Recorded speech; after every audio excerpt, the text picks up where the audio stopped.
आपका। आप देख रहे हैं एसबीसी न्यूज और आपके साथ मैं हूं वैशाली व्यास। आइए बुलेटिन की शुरुआत करते हैं इस वक्त की अहम खबरों के साथ।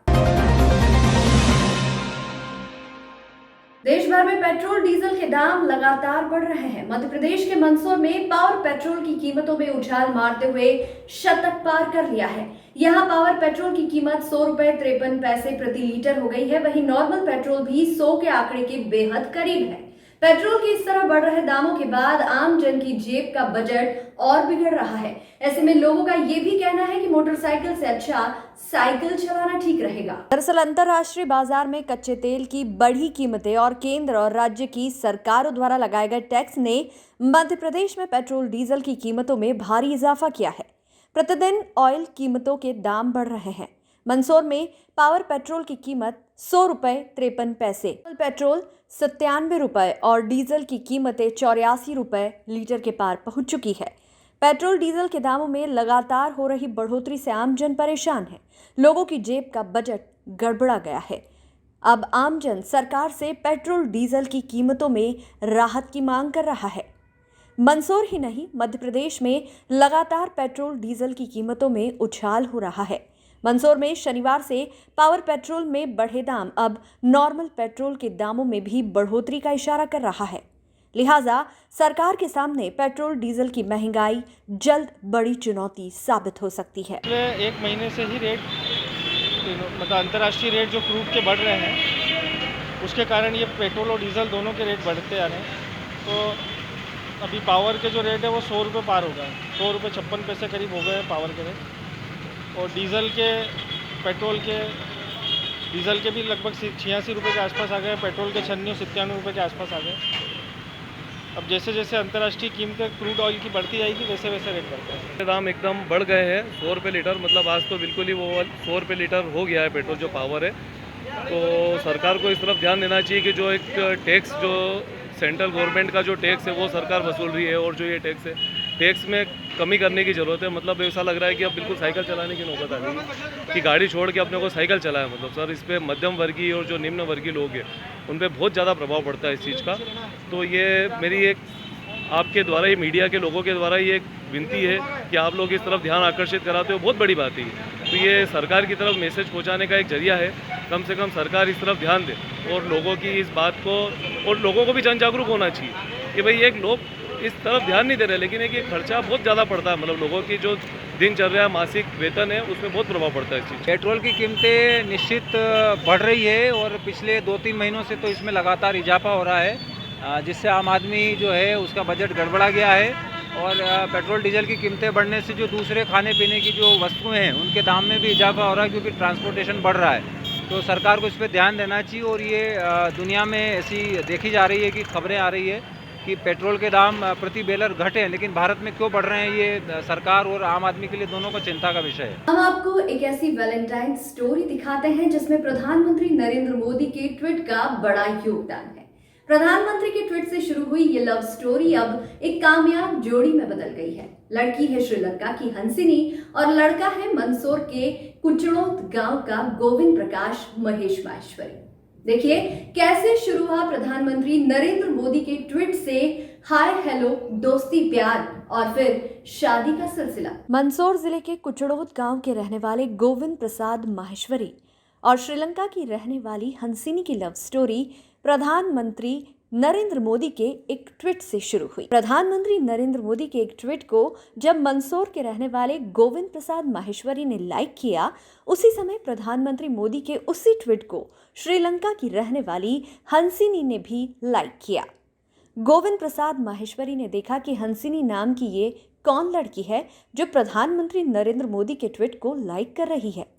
उसने हंसिनी से दोस्ती करने को हंसिनी को हाय लिखा, उसके बाद में हेलो, और धीरे धीरे इनकी दोस्ती इतनी बढ़ी कि इन्हें आपस में प्यार भी हो गया। फरवरी 2019 में ये प्यार इतना परवान चढ़ा कि दोनों ने शादी भी कर ली। और ख़ास बात ये रही कि इस शादी से न तो गोविंद के परिवार वालों को आपत्ति थी, न ही हंसिनी के परिवार वालों को। 7 समंदर पार से हंसिनी गोविंद के प्यार के लिए मंदसौर आ गई। दोनों की शादी को 2 साल हो चुके हैं, लेकिन दोनों ही बहुत खुश हैं। और एक दूसरे को वैलेंटाइन डे पर प्यार का इजहार करने से भी नहीं चूकते हैं। हो भी क्यों ना, क्योंकि इनकी शादी भी वैलेंटाइन डे के फरवरी माह में ही हुई थी। हंसिनी की जब गोविंद से शादी हुई उस समय हंसिनी हिंदी भाषा भी नहीं जानती थी, लेकिन अब गोविंद के साथ रहते रहते वह थोड़ी बहुत हिंदी भी सीख गई है और अपने प्यार का इजहार भी हिंदी में ही करती है। कभी कभी अपनी मातृभाषा तो कभी अंग्रेजी भी बोल लेती है। हंसिनी का कहना है कि मैं गोविंद के साथ रहकर बहुत खुश हूँ। हंसिनी का कहना है कि प्यार अगर सच्चा हो तो किसी से भी हो सकता है, बस उसे निभाने वाला चाहिए। हंसिनी ने अपनी सिंधी भाषा में भी प्यार करने वालों को संदेश दिया कि प्यार किया है तो उसे निभाओ, ये सभी के आशीर्वाद से मिलता है। मंसूर के गोविंद और श्रीलंका की हंसिनी को ट्विटर के जरिए दोस्ती हुई और फिर प्यार हुआ और बाद में शादी भी हो गई। प्यार सच्चा था और सच्चा है, इसलिए 2 साल बाद भी आज दोनों एक दूसरे के साथ बहुत खुश है। SBCN के लिए मैं तो तेरे नाल ही रहना जी, हर गम संग तेरे सहना जी। मैं तो तेरे नाल ही रहना जी, हर गम संग तेरे सहना जी। जो जग से कहा ना जाए वो मुझको बस तुझसे कहना जी।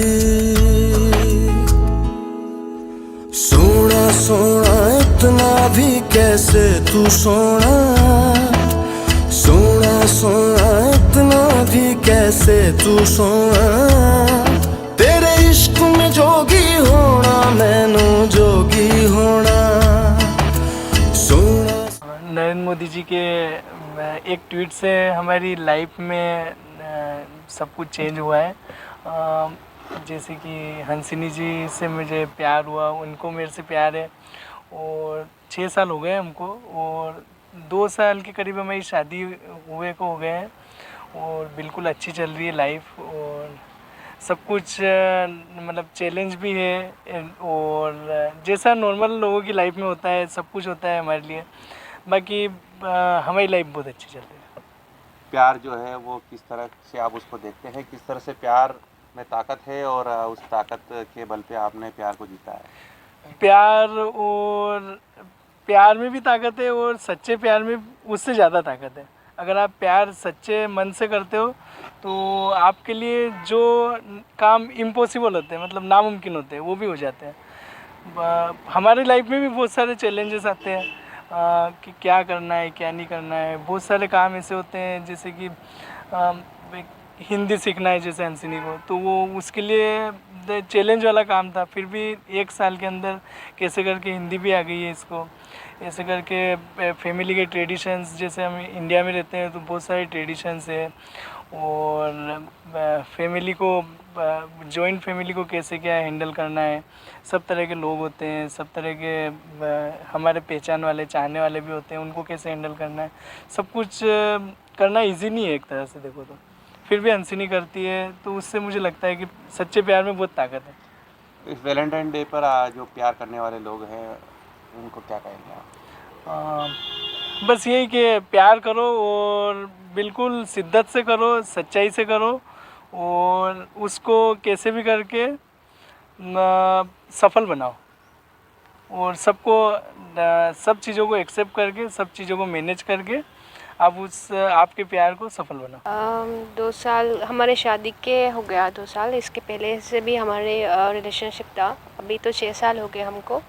पहले से तो ट्विटर से मिल गए, इसके बाद मैं इंडिया यहाँ स्टडी करने के लिए आ गई। इसके बाद पहले बार इंडिया में दिल्ली एयरपोर्ट से मिल गए हम दोनों। इसके बाद वहाँ से स्टार्ट करके अभी तक शादी हो गए हमारे। तो अभी भी और होप से आगे क्या प्लानिंग क्या है, तो अच्छे चल रहे हमारे शादी के लाइफ। किस तरह से जो है प्यार है उसमें ताकत है और उसको निभाना चाहिए, ख़ास तौर से वैलेंटाइन डे के ऊपर जो प्रेमी लोग हैं उनको क्या मैसेज दोगे? रिश्ता इतना इजी थिंग नहीं है, कोई इजी चीज़ नहीं है आपको एकदम बनाना इसके बाद छोड़ना। तो ये आपको थोड़ी सी दिल से लेना पड़ता है, लाइफ चैलेंजेस के साथ लेना पड़ता है। तो ये क्या हैंडल करेगी, कैसे हैंडल करेगी, प्यार करने वाला को कैसे मैं प्यार मेरा कैसे फील करा हो, वो सब चीज़ आपको सोचना पड़ता है। तो ऐसा नहीं है किसी के it's easy to fall in love with someone, तो वो कंटिन्यू करके कैसे जाना है आपके ऊपर है। तो आप लोग को विश करता हो आपके सबके प्यार पूरे हो जाए। कहते हैं इरादे नेक हो तो ऊपर वाला भी मदद करता है। ये पंक्तियां पशुपतिनाथ के भक्तों द्वारा महाघंटा अभियान में साकार हुई। एक घटनाक्रम ने भक्तों के मन में अभिलाषा जागृत की। फिर क्या था, भक्तों द्वारा महाघंटा बनाने की शुरुआत की तो पशुपतिनाथ की कृपा भी ऐसी बरसी कि खुद का लक्ष्य भी पीछे छूट गया और देश का सबसे बड़ा महाघंटा 5 सालों के लंबे सफर में बनकर तैयार हो गया। अहमदाबाद में बनकर तैयार हुआ 37 क्विंटल का महाघंटा बनकर मंदसौर पहुंच गया, जो पशुपतिनाथ मंदिर में लगेगा। 16 फरवरी को ये शहर भ्रमण कर आशुतोष के दर पर पहुंचेगा। इसके लिए गांव-गांव में यात्राएं निकली। 146 यात्राओं से जुटाई गई धातुओं के बाद अष्टधातु से इस महाघंटे का निर्माण हुआ है। श्री कृष्ण कामधेनु सामाजिक संस्था के दिनेश नागर के मुताबिक एक बार पशुपतिनाथ मंदिर के दर्शन के लिए गए, तब वहां घंटी नहीं थी। कार्यालय पर पूछा तो सुधार के लिए भेजने की बात सामने आई। तभी से मन में आया कि शहर में विश्व प्रसिद्ध अष्टमुखी भगवान पशुपतिनाथ विराजे हैं, तो यहाँ कोई यूनिक और बड़ा होना चाहिए। फिर गूगल पर सर्च किया तो प्रदेश में दतिया में रतनगढ़ माता मंदिर पर 16 क्विंटल का महाघंटा होने की बात सामने आई। इसके बाद हमने 21 क्विंटल का लक्ष्य रखा और इसमें भक्तों को जोड़ने के लिए यात्राएं निकाली। वर्ष 2014 में इसके लिए धातु जुटाने के लिए गांव-गांव में यात्रा निकाली गई। हर रविवार को अलग अलग गांव में यात्रा निकलती थी। 146 यात्राओं के माध्यम से धातु एकत्रित की गई। 2018 में यह अभियान पूरा हुआ। यात्रा को समर्थन मिला और भक्त आगे आए और 37 क्विंटल का महाघंटा बनाने में सफलता मिली। लोगों ने यात्रा में घर के बर्तन से लेकर अपने पास रखी धातु इस यात्रा में दी। फर्श से लेकर अर्श तक के लोगों ने इसमें सहयोग किया। कागज बीनने वाले से लेकर हर एक व्यक्ति ने अपने पास उपलब्ध सामग्री का इसमें समर्पण कर सहयोग किया। महाघंटा में मजदूरी कार्य से बनाया गया। 21.5 लाख रुपए में बना। इसमें 16% GST 3,27,000 रुपए मिलाकर लगे। वैसे तो 34 लाख इसकी लागत आई, लेकिन एकत्रित की गई 4300 किलो धातु निर्माणकर्ता को संस्था ने दी। ऐसे में GST सहित ये 21.5 लाख रुपए में निर्मित हुआ। अष्टधातु से निर्मित इस महाघंटा के ऊपर भगवान पशुपतिनाथ के 8 मुख, जो जीवन के हर एक अवस्था को दर्शा रहे हैं, और बिल्वपत्र की बेल के साथ नंदी और त्रिशूल बनाकर उसकी नक्काशी की गई है।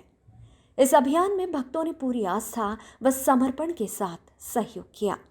यहाँ तक कि लोगों ने अपने पूर्वजों की याद में रखे बर्तन भी इस पुण्य काम में समर्पित किए। उन्होंने बताया कि नगरी में एक पंचर बनाने वाले ने, जो गरीब तबके का है, उसने खराब ट्यूब से निकलने वाली वॉल बॉडी जिसे एकत्रित कर बाजार में बेचकर बच्चे के स्कूल की फीस भरना तय किया था, लेकिन जब यात्रा पहुंची तो 2 कट्टों में संभाल कर रखी वॉल बॉडी को इसमें समर्पित कर दिया। इसी तरह दलोदा में एक होटल संचालक, जिसकी बड़ी होटल है, उसने अपनी होटल में एक तपेली सजा कर रखी थी, उसने वह समर्पित की। उसने बताया कि जब एक छोटी सी होटल थी, उसमें उसने इस तपेली के साथ सफ़र शुरू किया था।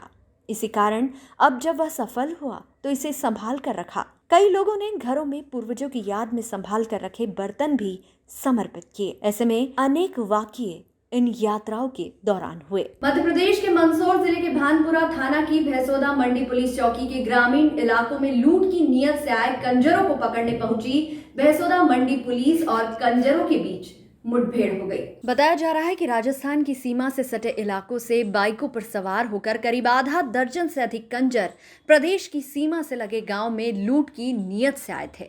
इसी दौरान ग्रामीण जाग गए और पुलिस को सूचना दी। मौके पर पुलिस ने घेराबंदी कर कंजरों को घेरने का प्रयास किया, लेकिन बदमाश पुलिस के वाहन पर फायरिंग करते हुए फरार होने में सफल हो गए। भागते हुए कंजर अपनी एक बाइक और 12 बोर की एक राइफल रास्ते में ही छोड़ गए। पुलिस और बदमाशों के बीच हुई इस फायरिंग में ग्रामीण के पैर में भी गोली लगी है। जिसका इलाज राजस्थान के झालावाड़ में किया जा रहा है। बदमाशों और पुलिस के बीच हुई फायरिंग में पुलिस का वाहन भी क्षतिग्रस्त हो गया। पुलिस वाहन पर गोलियों के कई निशान स्थिति को बयां कर रहे हैं कि बदमाशों और पुलिस के बीच में किस कदर से गोलियां चली होंगी। उधर मामले में पुलिस ने बदमाशों की एक बाइक, 12 बोर की एक बंदूक और कारतूस के खोखे बरामद कर बदमाशों की तलाश शुरू कर दी है। भानपुरा थाना क्षेत्र के अंतर्गत चौकी भैंसदा मंडी है। वहाँ एक कल सुबह जो है कुछ जो है लोग जो है ट्रैक्टर और मोटरसाइकिल ले जाते दिखे, तो गांव के लोगों ने भी गश्त कर रहे थे और चूँकि पुलिस ने वहाँ पे लोगों को मोटिवेट कर रखा है, जब उनको रोका गया तो उनमें से अकस्मात ही ने एक बदमाश ने कट्टे से फायर किया जो एक व्यक्ति के पैरों में लगा है, वो खतरे से बाहर है। इस पर से धारा 307 का FIR पंजीबद्ध हुआ है और एक व्यक्ति की गिरफ्तारी भी इसमें कर ली गई है। शेष की हम तलाश कर रहे हैं। मध्य प्रदेश में शासकीय स्कूलों की क्या हालत है, उसका जीता जागता उदाहरण मंदसौर जिले के ढाबला गुर्जर के माध्यमिक स्कूल में देखने को मिला, जब बच्चों के सामने ही शिक्षक शराब पीकर स्कूल आया और बेसुध होकर कक्षा में सो गया। स्कूल प्राचार्य द्वारा शराबी शिक्षक को कारण बताओ नोटिस जारी किया गया है। जिला शिक्षा अधिकारी RL कारपेंटर ने कार्रवाई करने में असमर्थता जताई है। मंदसौर जिले के शामगढ़ तहसील अंतर्गत आने वाले ढाबला गुर्जर के शासकीय माध्यमिक विद्यालय में विद्यालय का शिक्षक श्याम सुंदर मेहर शराब के नशे में धुत होकर विद्यालय पहुंचा और बेसुध होकर कक्षा में गिर गया, जिसका वीडियो सोशल मीडिया पर जमकर वायरल हो रहा है। मामले में ढाबला गुर्जर माध्यमिक विद्यालय के प्रभारी प्राचार्य द्वारा शिक्षक को कारण बताओ सूचना पत्र जारी किया गया। वहीं मामले में मंदसौर जिला शिक्षा अधिकारी RL कारपेंटर का कहना है कि शिक्षक शराब पीकर स्कूल आया था। सूचना मिली है, मामले में प्रतिवेदन मंगाया गया है। फिलहाल शिक्षक पर कार्रवाई करने का अधिकार नियमानुसार संयुक्त संचालक लोक शिक्षण उज्जैन को है, तो वे ही कार्रवाई करेंगे। उन्होंने माना है कि शिक्षक इससे पहले भी इस तरह की हरकतें कर चुका है। जब एक शिक्षक शिक्षा के मंदिर में शराब पीकर आएगा तो सहज ही अंदाजा लगाया जा सकता है कि वह बच्चों को किस तरह के संस्कार देगा। ये स्थिति है मध्य प्रदेश के शासकीय स्कूलों की। सामगढ़ के पास में ढाबला गुर्जर में एक शिक्षक के शराब पी के विद्यालय आने का मामला मुझे आज मालूम पड़ा है, तो मैंने प्राचार्य से प्रतिवेदन मांगा उसके संबंध में। इस पर क्या कार्रवाई होगी सर? चूँकि वो माध्यमिक शिक्षक पद पर कार्यरत है और उसके नियोक्ता संयुक्त संचालक लोक शिक्षण उज्जैन है, तो प्रकरण हम अनुशासनात्मक कार्रवाई के लिए उज्जैन भेजेंगे। सर, एक तरह स्कूल में शराबी टीचर स्कूल में बच्चों को पढ़ाने जा रहा है, शराबी पीकर जा रहा है, तो क्या शिक्षा देंगे बच्चों को? निश्चित रूप से ये बहुत गलत है और इस प्रकरण में जो नियमानुसार कार्रवाई होगी वो करेंगे। इस बुलेटिन में फिलहाल इतना ही। लगातार न्यूज अपडेट्स के लिए देखते रहिए SBCN न्यूज। नमस्कार।